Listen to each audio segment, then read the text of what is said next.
कि लोगों में जागरूकता अभी भी कम है कि वो एक मानसिक अस्पताल को एक खराब टर्म से ही बोलचाल भाषा में उसको रेफ़र करते हैं, पागल खाना। मेरा आग्रह है आपके सभी दर्शकों से कि ये शब्द से तिरस्कार बढ़ता है, कलंक बढ़ता है, इसका प्रयोग नहीं करिए। ऐसे अस्पतालों को मानसिक अस्पताल आप कहें। क्या मौत वाकई इतनी खूबसूरत है कि जो लोग अपनी सबसे कीमती चीज़ ज़िंदगी को ही दांव पे लगा देते हैं? बिल्कुल नहीं। इन्हीं तमाम मुद्दों पे बात करने के लिए आज हमारे बीच CIP से साइकाइट्रिस्ट डॉक्टर अविनाश शर्मा जुड़ चुके हैं। डॉक्टर साहब, स्वागत है गणदेश लाइव में। सबसे पहले सवाल ये है कि जो डिप्रेशन होता है वो क्यों होता है और इससे कितने स्टेजेस होते हैं? डिप्रेशन या तो पारिवारिक पीढ़ी दर पीढ़ी चल रहा हो सकता है किसी एक परिवार में। जैसे अगर किसी के पिताजी या माताजी को था डिप्रेशन, तो उनके बच्चों को होने की संभावना बढ़ जाती है। लेकिन मान लीजिए कि अगर किसी के परिवार में कोई ऐसा इतिहास नहीं है कि डिप्रेशन रहा हो किसी को भी, तब मान लीजिए कोई बहुत ही एक चुनौती भरे जीवन परिवेश से गुज़रे, जैसे मान लीजिए तलाक हो रहा है या व्यवसाय में बहुत ज़्यादा सीवियर घाटा लग गया या किसी का देहांत हो गया, मतलब कोई बहुत बड़ी तनाव की कोई अगर घटना घटती है परिवार में उस व्यक्ति के साथ में, तब भी डिप्रेशन हो सकता है। एक गौर करने वाली बात यह है कि जो यूथ है आज का वो जल्दी डिप्रेस हो रहा है और आजकल बहुत ज़्यादा सुसाइड केसेस भी आ रहे हैं। हाल में सेलिब्रिटीज़ के भी आपने केसेस देखे होंगे, सुशांत सिंह ने भी सुसाइड किया और बहुत से ऐसे एग्जाम्पल हैं। जो यूथ है वो भी बहुत जल्द ज़िंदगी से हार जाता है। इसके क्या वजह हो रहे हैं? एक तो सामाजिक काफ़ी दबाव है हमारे नवयुवकों पर कि वो कुछ अच्छा या बेहतर अपने करियर में वो कर पाएँ। आमतौर पे देखा जाता है जो ये बड़े प्रतियोगिताएं होती हैं, कॉम्पिटिटिव एग्ज़ाम होते हैं, उसमें कोई फेल हो गया तो आत्महत्या कर ली उसने। तो ये जो बड़ी बड़ी निराशाएं जो हाथ लगती हैं। दूसरी ये उम्र ऐसी होती है जब युवक युवतियां कुछ अपने रोमांटिक रिलेशन में अगर उन्हें कुछ निराशा लगी, तभी वो डिप्रेस्ड हो सकते हैं। तो नौजवान जो होते हैं उनको अपने जीवन में दो अहम सवालों का उत्तर चाहिए। उन्हें नौकरी चाहिए और उन्हें एक जीवन साथी चाहिए। और ये दोनों ही ऐसे ये एरिया हैं जहाँ पर कभी कभी निराशा हाथ लग सकती है। तो ये एक वजह है इस एज ग्रुप में। इन जैसे मरीजों को किस तरह से आप काउंसिल करते हैं और क्या टेक्निक्स है? और ख़ासकर आज देखा जा रहा है आज के डेट में कि जो युवा हैं वो प्रॉपर स्लीप नहीं ले रहे हैं, 2-3 बजे रात तक फ़ोन्स यूज़ करना, सिस्टम्स लैपटॉप्स यूज़ करना। क्या ये भी वजह हो सकती है कि जो ब्रेन का इम्बैलेंस है वो इम्बैलेंस हो रहा है? इसमें मैं अगर आपका दूसरा सवाल पहले लूँ, नींद के बारे में, तो हाँ, आपने बिल्कुल सही बात बोली है। जो मोबाइल फ़ोन होते हैं या कोई भी जो इलेक्ट्रॉनिक गैजेट की जो स्क्रीन है उसमें से लाइट निकलती है, और अगर आप रात को 12 बजे 1 बजे आप देख रहे हैं अपना मोबाइल फ़ोन या लैपटॉप या इवन टीवी स्क्रीन, उसमें से रोशनी निकल रही है जो कि आपकी आंखों के द्वारा आपके ब्रेन तक जा रही है, और वो ब्रेन को वो रोशनी ये बता रही है कि अभी भी उजाला है, अभी भी दिन का समय है। तो ब्रेन इस आर्टिफिशियल लाइट से भ्रमित हो जाती है, उसे लगता है कि रात का टाइम नहीं है, अभी हमें चौकन्ना रहना है, तो स्वाभाविक नींद आ नहीं पाएगी।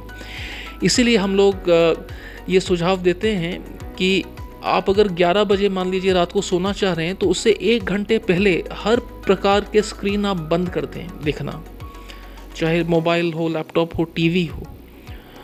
आर्टिफिशियल जगमगाती रोशनियों का आजकल ज़माना है। नहीं तो अगर आप आज से 300, 400, 500 साल पहले आप देखें, हमारे पूर्वज जब इतनी आर्टिफिशियल लाइट नहीं थी, मोमबत्ती होती होगी या दिया होता होगा, तब जैसे ही सूरज ढलता था तो लोग सो जाते थे। जैसे जानवर भी हैं, वो जैसे सूरज ढलता है वो सो जाते थे।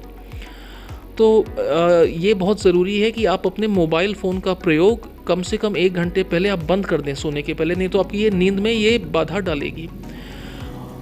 बाकी कई सारे वजह हो सकते हैं। किसी को अगर ठीक से नींद नहीं आ रही है, हो सकता है मान लीजिए आप अपने पलंग पर कुछ ऑफिस का काम करते हैं, फाइलें आप खोल के आप काम करते हैं, या कोई बच्चे हैं वो पढ़ाई करते हैं पलंग पे, तो ब्रेन को ये लगने लगता है कि वो जो पलंग है वो एक कार्य करने की एक जगह है। तो रात को जब आप वहाँ लेटते हैं तो नेचुरली आप आराम आप नहीं महसूस कर पाएंगे। तो इसलिए हम लोग ये भी कहते हैं कि बेडरूम में जो पलंग है उसके दो ही उसके इस्तेमाल हैं, या तो आपको सोना है, आपको आराम करना है, या मान लीजिए कि आपको इंटीमेट होना है अपने पार्टनर से, और वहाँ काम वगैरह नहीं करना चाहिए एकदम भी। सर एक सवाल ये है कि इस तरह के पेशेंट्स को अगर थॉट्स सुसाइड के आते हैं तो क्या वो पहले से प्लान रहता है कि all of a sudden they go and do suicide? दोनों हो सकता है। कभी कभी आवेग में अचानक कुछ गुस्सा आया, घर में झगड़ा हो गया और वहाँ पे रखी हुई है कोई कीटनाशक दवाई या कोई जहर पेस्टिसाइड कुछ रखा हुआ है, गटक लिया व्यक्ति ने, और जैसे ही गटका उसको रिग्रेट होने लगा कि ये मैंने क्यों कर लिया, अफसोस होने लगा, और वो गिड़गिड़ाता है डॉक्टरों के पास जाकर अस्पताल में कि ये मेरे से गलती हो गई, मुझे बचा लो, मुझे बचा लो, लेकिन कभी कभी देर हो जाती है। तो ये तो हो गया अचानक। और कभी कभी ये डिप्रेशन में अगर व्यक्ति बहुत हफ्तों से महीनों से डिप्रेस्ड है काफ़ी और उसका इलाज नहीं हो रहा है ठीक से, तो हो सकता है उसको आत्महत्या के विचार उसके मन में जो चल रहे थे उस पर वो एक्शन ले ले। सर आप लोग का जो साइकेट्रिस्ट जो विंग है उसमें एक होता है साइकोमेट्री टेस्ट, तो ये कितना कारगर होता है किसी पेशेंट्स के प्रॉब्लम्स को सॉल्व करने में? तो जितने भी मनोरोग हैं अधिकांश रूप से सभी का जो डायग्नोसिस है, या जैसे डॉक्टर को कैसे पता चलता है कि क्या मनोरोग है, मनोरोग का नाम क्या है जो उस मरीज को है, वो बातचीत से, इंटरव्यू से ही पता चल जाता है। हमारे पास एक्सरे या सीटी स्कैन ये सब का भी इस्तेमाल होता है डायग्नोसिस करने में, लेकिन कम, ज़्यादा बातचीत से ही पता चल जाता है। मगर साइकोमेट्रिक जो टेस्ट आपने बताए वो साइकोलॉजिस्ट जो होते हैं, मनोवैज्ञानिक, वो देते हैं, तो उससे पता चल सकता है जैसे कि आपके डिप्रेशन की तीव्रता कितनी ज़्यादा, सीवियरिटी कितनी ज़्यादा है, क्या वो हल्की है, मतलब माइल्ड है, मध्यम है, मॉडरेट है, या काफ़ी गंभीर तीव्रता है।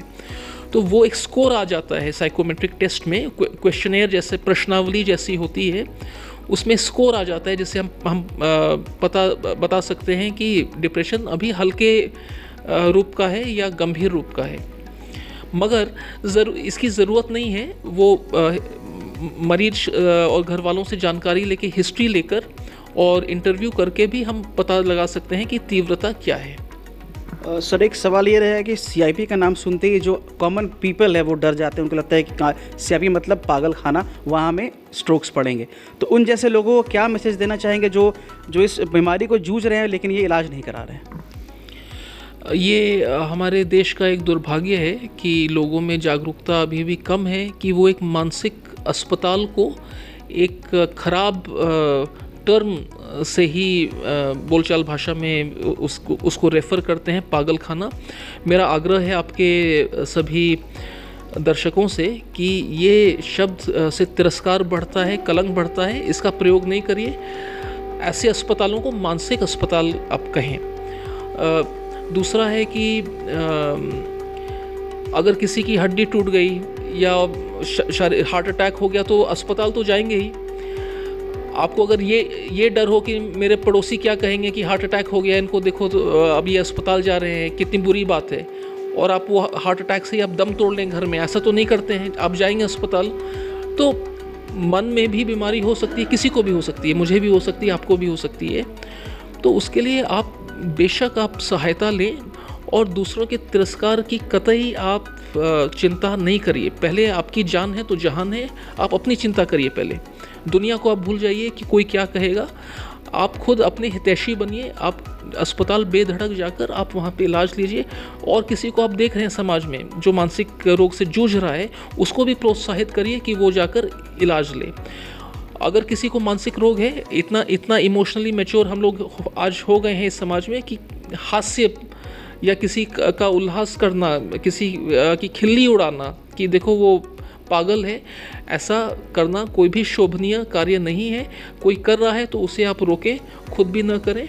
और किसी ऐसे देख रहे हैं किसी रोगी को, मानसिक रोगी को, तो आप अपने तरफ से एक संवेदनशील होकर उसकी आप मदद करें, सपोर्ट करें। Last but not the least, एक अहम सवाल ये है कि कोई भी पेशेंट को कब पता चले कि वो डिप्रेशन से जुड़ रहा है या स्ट्रोक से जुड़ रहा है, एंजाइटी स्ट्रोक्स आ रहे हैं, उसको कैसे वो पहचाने? जब ये बहुत हल्के रूप में होता है डिप्रेशन, तो आपको बस हमेशा एक उदासीपन सी छाई रहेगी मन में, मगर आप ऑफिस जा पाएंगे, आप अपना काम कर पाएंगे। जैसे जैसे ये और गंभीर रूप लेगी डिप्रेशन, आप पाएंगे कि अब आप में उतनी न शारीरिक न मानसिक ताकत है कि आप अपने रोज़मर्रे के काम कर पा रहे हैं या ऑफिस जा पा रहे हैं। घर में आप रह जाएंगे, लोगों से बातचीत नहीं कर पाएंगे, घर के छोटे मोटे काम नहीं कर पाएंगे, ऑफिस में जाएंगे तो एकाग्र रूप से कंसंट्रेट करके आप काम नहीं कर पाएंगे। तो आपको पता चल जाएगा कि मानसिक रूप से आप ठीक महसूस नहीं कर रहे हैं। जो अगल बगल आपको जानने वाले लोग हैं वो देखेंगे कि आपका चेहरा हमेशा उतरा हुआ है, आपको रोने जैसा मन कर रहा है, कभी कभी आप रो बैठ रहे हैं, हमेशा आप नेगेटिव बातें आप सोच रहे हैं, बोल रहे हैं, आपको लग रहा है कि भविष्य एकदम अंधेरे में चला गया है, कुछ पॉजिटिव आप नहीं देख पा रहे हैं। तो ये सब कुछ आम लक्षण हैं। डॉक्टर अविनाश शर्मा ने साफ तौर से कहा कि जान है तो जहान है, और उन जैसे लोगों को ये मैसेज दिया है कि अगर वो डिप्रेशन या एंजाइटी स्ट्रोक्स में है तो यहाँ पर आए, यहाँ पर उनका इलाज ज़रूर हो जाएगा, शर्माने की कोई बात नहीं है। साथ ही उन्होंने ये भी कहा कि अगर आप सो रहे हैं तो सोने से करीबन 1 से 2 घंटे पहले अपने गैजेट्स को ऑफ करें और बिस्तर पर पीसफुल नींद लें। सहयोगी ब्रज के साथ मैं सुरूर गणेश, लाइव के लिए।